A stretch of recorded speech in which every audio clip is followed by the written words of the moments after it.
Assalamualaikum warahmatullahi wabarakatuh. Kembali lagi bersama saya, Wita Rospianti Dewi, tutor materi IPS kelas 8 di paket B PKBM Bina Pandu Mandiri. Nah, pada kali ini saya akan menjelaskan tentang perubahan kehidupan bangsa Indonesia menuju perkembangan secara berkesinambungan dalam aspek politik, sosial, budaya, dan geografis serta pendidikan.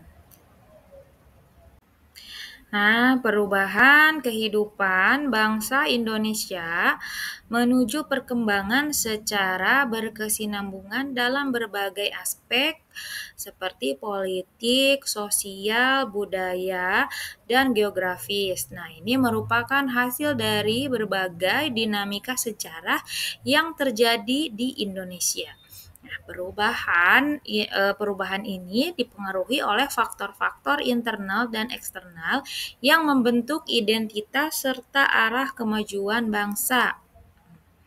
Berikut adalah penjelasan tentang perubahan dalam masing-masing aspek tersebut.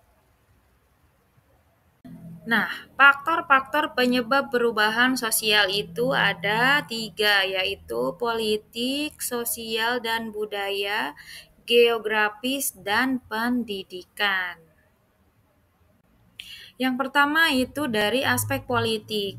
Nah, perubahan politik di Indonesia dimulai dengan kemerdekaan pada tahun 1945. Setelah itu, Indonesia mengalami berbagai perubahan penting dalam sistem politiknya, seperti proklamasi kemerdekaan yang pada tahun 1945 yang mengakhiri penjajahan dan membuka era pemerintahan Indonesia merdeka. Kemudian ada periode Orde Lama, itu dari tahun 1945 sampai 1966 yang ditandai dengan pemerintahan Presiden Soekarno di mana negara mengadopsi sistem demokrasi terpimpin dan menghadapi ketegangan politik internasional serta upaya membangun negara yang baru merdeka. Kemudian ada Orde Baru. Nah, ini dari tahun 1966 sampai 1998.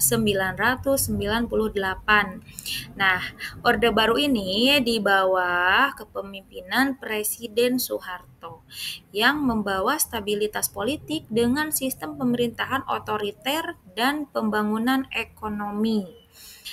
Kemudian setelah Orde Baru ada reformasi dari tahun 1998 sampai dengan sekarang. Nah, yang mengarah pada perubahan sistem pemerintahan menuju demokrasi lebih terbuka. Nah, desentralisasi kekuasaan serta pemilihan umum yang lebih bebas dan adil. Kemudian perubahan ini mencerminkan evolusi menuju demokrasi yang lebih inklusif dari transparan meskipun tanpa dalam hal stabilitas politik dan integrasi antar wilayah masih ada. Yang kedua itu ada dari aspek sosial. Nah, perubahan sosial di Indonesia sangat dipengaruhi oleh kemajuan pendidikan, urbanisasi, serta perubahan dalam struktur sosial. Nah, beberapa perubahan sosial yang signifikan antara lain yang pertama dari segi pendidikan dan kesadaran sosial. Nah, sejak kemerdekaan Indonesia telah mengembangkan sistem pendidikan untuk meningkatkan kualitas sumber daya manusia. Hal ini membantu mengurangi angka buta huruf dan membuka akses ke pendidikan bagi lebih banyak lapisan masyarakat. Kemudian yang kedua yaitu urbanisasi dan perubahan demografi. Dengan berkembangnya industri dan ekonomi modern, banyak penduduk Indonesia berpindah ke kota-kota besar untuk mencari pekerjaan. Kemudian menciptakan masyarakat urban yang lebih heterogen. Hal ini juga memperkenalkan dinamika sosial yang baru. Nah, kemudian ada isu kesenjangan sosial. Nah, meskipun ada kemajuan dalam pengentasan kemiskinan dan kesenjangan sosial, ketimpangan antar wilayah dan antar lapisan sosial masih menjadi tantangan besar untuk Indonesia. Yang ketiga yaitu dari aspek budaya. Nah, budaya Indonesia kaya dan beragam karena telah mengalami banyak perubahan. Sebagai warga yang terdiri dari lebih dari 17.000 pulau dan ratusan suku bangsa, budaya Indonesia mencerminkan keberagaman yang luar biasa. Nah, namun perkembangan budaya juga dapat dipengaruhi oleh berbagai situasi. Yang pertama yaitu dipengaruhi oleh globalisasi. Nah, masuknya budaya asing melalui media, teknologi, dan interaksi internasional. Karena itu dapat memperkenalkan tren budaya baru, terutama dalam hal musik, mode, dan gaya hidup. Hal ini menyebabkan perubahan dalam cara hidup khususnya di kalangan generasi muda. Nah, kemudian ada pelestarian budaya lokal. Nah, meskipun pengaruh global semakin besar, ada upaya besar untuk melestarikan dan menghidupkan kembali tradisi dan seni budaya lokal seperti tarian, musik, dan bahasa daerah. Pemerintah dan masyarakat mendukung penguatan identitas budaya Indonesia melalui festival dan program kebudayaan. Kemudian pluralisme budaya. Nah, ini Indonesia merayakan keberagaman suku, agama, dan budaya. Nah, proses ini mendorong pembentukan masyarakat yang saling menghargai perbedaan meskipun tantangan seperti konflik antar kelompok budaya yang masih ada. Selanjutnya yaitu dari aspek geografis. Nah, Indonesia adalah negara kepulauan dengan lebih dari 17.000 pulau yang memberikan tantangan sekaligus peluang dalam berbagai aspek kehidupan. Kemudian pembangunan infrastruktur. Nah, salah satu fokus utama sejak kemerdekaan adalah pembangunan infrastruktur untuk menghubungkan pulau-pulau yang tersebar, memfasilitasi pertumbuhan ekonomi, kemudian mempermudah distribusi barang dan jasa. Nah, program pembangunan jalan tol, pelabuhan, dan bandara adalah contoh upaya untuk mengintegrasikan wilayah Indonesia. Selanjutnya yaitu dari pemanfaatan sumber daya alam. Nah, Indonesia ini kaya akan sumber daya alamnya. Nah, yang menjadi pilar utama perekonomian. Namun, banyak sekali eksploitasi yang tidak berkelanjutan telah menyebabkan kerusakan lingkungan seperti deforestasi dan polusi. Nah, oleh karena itu, ada upaya untuk mengembangkan pemanfaatan sumber daya alam secara berkelanjutan. Nah, yang terakhir yaitu perubahan iklim dan bencana alam.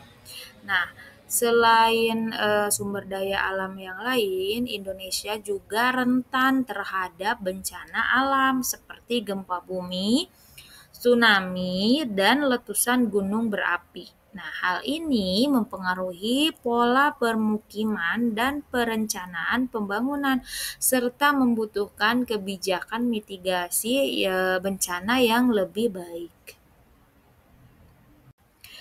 Nah, kemudian yang kelima yaitu dari aspek pendidikan.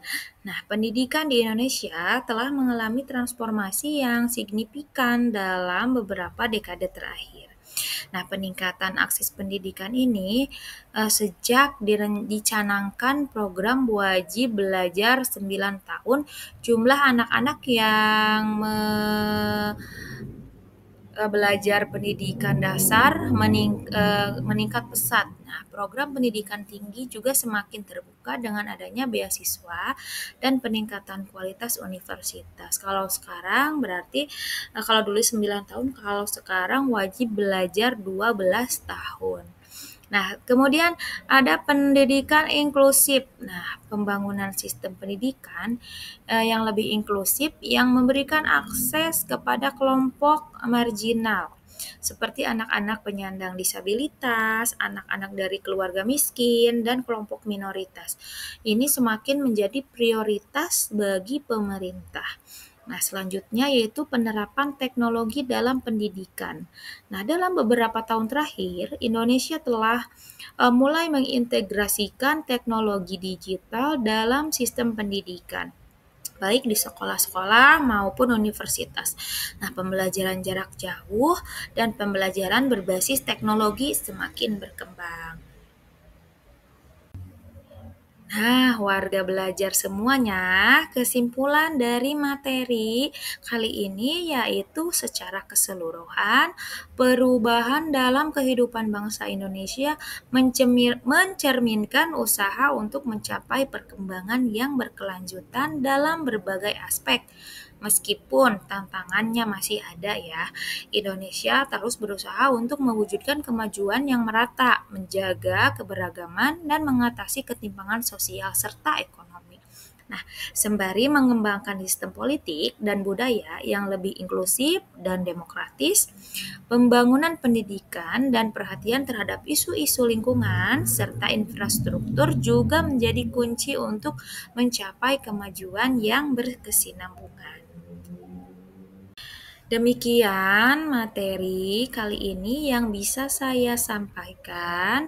Mudah-mudahan warga belajar dapat memahami serta jangan lupa untuk mengerjakan soal-soal yang ada di penilaiannya. Demikian materi kali ini saya tutup dengan ucapan wassalamualaikum warahmatullahi wabarakatuh.